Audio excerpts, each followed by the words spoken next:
আসসালামু আলাইকুম। আমরা আমাদের আজকে এই ভিডিওর মাধ্যমে দেখাবো কার্পাল টানেল সিনড্রোম বা সিটিএস এর একজন পেশেন্টের মিডিয়ান নার্ভ হাইড্রোডিসেকশন কিভাবে করি। তো এই পেশেন্টের হাতের মধ্যে জি ছিল, হাত বন্ধ হয়ে আসতো, হাত অবশ হয়ে আসতো। এই যন্ত্রণাগুলো, হাতের তীব্র ব্যথা ছিল এবং সাধারণত বুড়ো আঙ্গুল থেকে শুরু করে আহ, এবং এবং মাধ্যমা এবং তর্জনী, এই তিনটা আঙ্গুল সাধারণত সবচেয়ে বেশি সমস্যা তৈরি করে এবং পুরো হাতে ব্যথা হয়।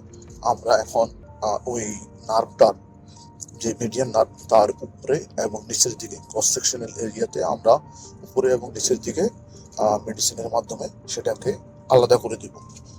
আর এই যে এখন আমরা নার্ভের উপরে ওষুধ দিচ্ছি এবং এরপরে নার্ভের নিচে দিব। তারপরে আহ, এই যে এখন নার্ভের উপরে দিয়ে দিচ্ছি। হ্যাঁ, এখন নিচে ওষুধ দিলাম নার্ভের নিচে। এতে নার্ভটা ফ্রি হয়ে যাবে, রেটিনাকুলামটা আর থেকে নার্ভটা ফ্রি হয়ে যাবে এবং যন্ত্রণাটা কমে যাবে।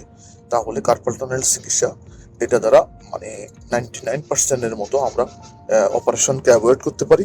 অপারেশন ছাড়াই আমরা কার্পাল টানেল ট্রিটমেন্ট এভাবে সম্ভব।